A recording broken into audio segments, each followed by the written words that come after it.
making this video about the sign of Leo. So Leo is ruled by the sun, and it's a sattvic sign, which is a sign motivated towards doing good, goodness, higher truth.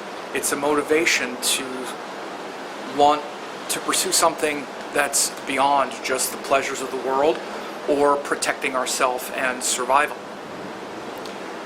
So this nature of Leo comes from the sun, which has that same motivation.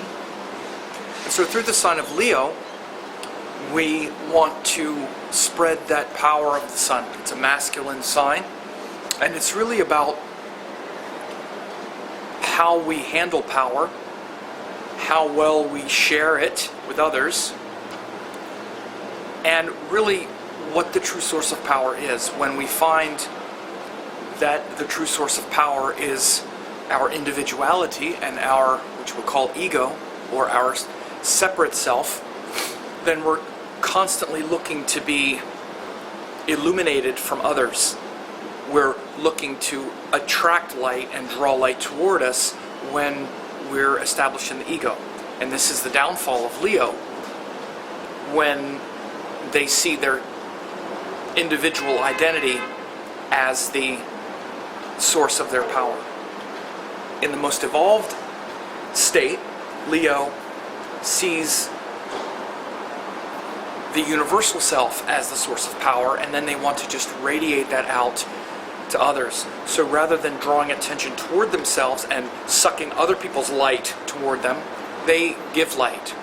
So a great analogy for Leo is it's the sign of the king. And when the king is generous, he shares the light with the kingdom. When the king is a tyrant and is unevolved, then he sucks the power toward himself and sucks the power from the kingdom. So we'll see this principle played out in each of the planets as they rule different houses from Leo. So Mercury rules the 2nd and 11th house. Of course, Mercury is the speaker, and the 2nd house is also the house of speech. And it also rules the 11th house, which is big, powerful things, or big, like high ambitions. So this shows how Leo can tend to, first of all, exaggerate their speech. Their speech is quite big and quite dramatic. And again, it's not just speech, but it's what they communicate, which means all kinds of, even things like their clothes and their dress. These are also 2nd house things. It's about values. So it's big values that expand. And again, notice a value system that either is all about their personal pride and ambition, which is 11th house, or a value system which is about serving culture, which is the higher qualities of the 11th house. But Leos have to watch this quality of bragging, overestimating their own importance, and stating their own position in too big of a way. So you see that quality and that tendency for Mercury as ruling the 2nd and 11th houses. Then we have Venus, which rules the 3rd and 10th house. So of course the 10th house is the house of career and impact and power. And the 3rd house is literally the house of ego and desire, and also interests and enjoyment. And it's Venus who rules that. So, Venus shows the things that we enjoy doing, the things we like. So this is why Leo loves their power. They love their status. They love to influence the world. But they can do it in a kind of, there can be a lot of ego involved with it, because again, Venus also rules the 3rd house. So the 10th lord of their impact is also the 3rd lord of, again, ego, personal will, personal desires, and it's Venus, which gives them a kind of smooth, charismatic charm. And it gives them this smooth, charismatic charm which allows them to fulfill their desires. And their desires, of course, are also Venus. Venus is the planet of desire, and Venus is, and also the 3rd house is the house of our personal desire. So you'll often see where Leo, really is quite attractive to people based on their power. And again, attractiveness is shown by Venus based on their power. Venus rules the 10th house, and they want to fulfill their desires as well, which is the 3rd house. So again, Leo always has to be careful not to abuse their power, not to take the power they have lightly, not to take the power they have and use it to fulfill their own desires. Like I was saying about the good king. Again, this is how you see the qualities of the Ascendant cycle back on themselves. Because the power Leo has, which is the 10th house, can be used just for their own luxury, laziness, vanity, Venus problems, lower qualities of Venus and lower qualities of the 3rd house. So again, Venus can be quite a difficult planet for Leo because it shows their tendency to want to indulge and be the kind of lazy king. Well, it's good to be the king. Why shouldn't I have concubines and be admired, right? The sense of entitlement. So they need to be careful of that. So Venus is a functional malefic because it shows this quality. Then we get to some planets that are a little better, particularly Mars and Jupiter. So Mars is not, now we get to Mars, which rules the 4th and the 9th houses. So, of course, the 4th house is the heart and what's deep inside. And what's deep inside the lion is the heart of a lion, right? It's a lion for a reason. And that heart of the lion is really driven by philosophies and principles and higher inspirations and inspired purposes. When Leo is inspired, when they're inspired, it really infuses their heart with a lot of joy and courage. And when they follow what's in their heart, they become inspired. So this is how those planets work. This is why Mars is the most powerful planet for Leo. It spirals upward, this upward spiral of their heart and their teachings. What they feel in their heart. And again, it's Mars, so it shows the heart of a lion. Courage, courageous heart. Leo is a fiercely courageous person. And by acting courageously, they connect with their higher purpose and those higher teachings. So it gives them, again, it also gives them the courage, Mars, to support and to pursue their higher teachings and philosophies. And that gives them unshakable faith and courage and emotional resilience. So it takes a lot of power. It takes a lot of, courage and strength, which are Mars qualities, to step up and be accountable and suffer the slings and arrows, as they say, of your critics and all that stuff. And Leo is unshakable in that regard, especially when they're doing their duty, which is the 9th house. So Mars really shows that heart of a lion that makes them a formidable challenger and adversary, especially when they're aligned with principles, when they're aligned with their higher purpose. And of course, then we also have Jupiter, which rules the 5th and 8th houses. And Jupiter is,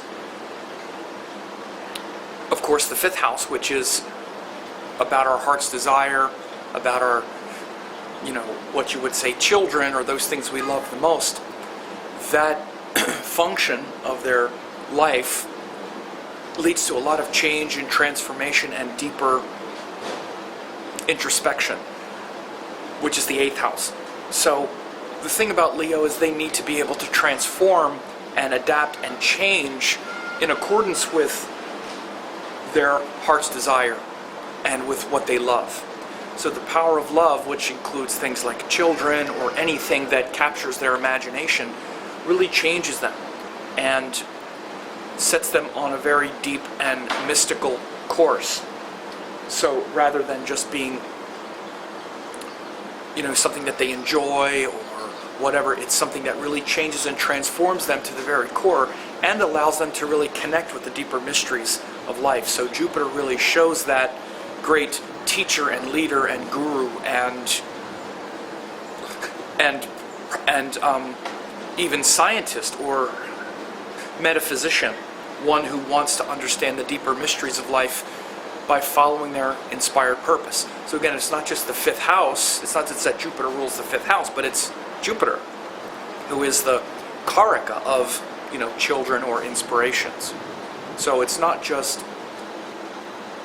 that their inspirations lead them to deep transformation, it's that those inspirations are very inspiring because it's also Jupiter that rules the 5th house and the 8th house.